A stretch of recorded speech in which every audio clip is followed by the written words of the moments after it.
যদি কালকের ম্যাচে আর্জেন্টিনা আলজেরিয়ার সাথে জিততে পারে, কথা দিলাম মাথার চুল কেটে রাস্তায় রাস্তায় হাঁটবো। Open challenge.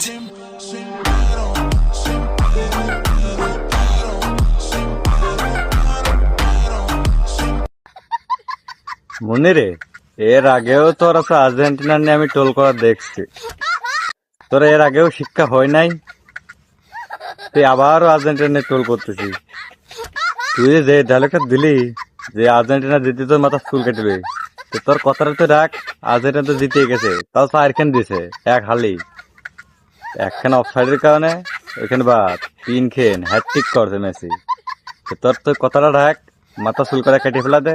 আর হ্যাঁ, ওই নিচেরটাও কাটিয়ে ফেলি, নিচের কটা আবার ঠেদে কি করবি নি, আবার দেখ বোতল কাটিয়ে ফেলিস নি, নিচে কটা পরিষ্কার করতে যায়।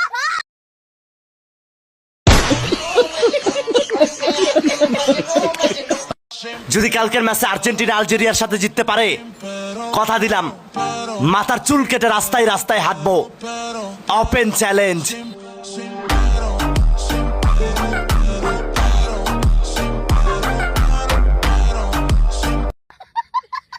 মনিরে, এর আগেও তোরা তো আর্জেন্টিনা নিয়ে আমি টোল করা দেখছি। তোরা এর আগেও শিক্ষা হয় নাই, তুই আবারও আর্জেন্টিনা নিয়ে টোল করতেছিস। তুই যে ডায়লগটা দিলি যে আর্জেন্টিনা জিতে তোর মাথা চুল কেটে, তো তোর কথাটা তো রাখ। আর্জেন্টিনা তো জিতে গেছে, তাও চারখান দিছে, এক হালি একখান অফসাইডের কারণে ওইখানে বাদ 3 খেন হ্যাটট্রিক করছে মেসি।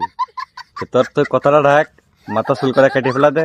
আর হ্যাঁ, ওই নিচেরটাও কাটিয়ে ফেলি, নিচের কটা আবার ঠেদে কি করবি নি, আবার দেখ বোতল কাটিয়ে ফেলিস নি, নিচে কটা পরিষ্কার করতে যায়।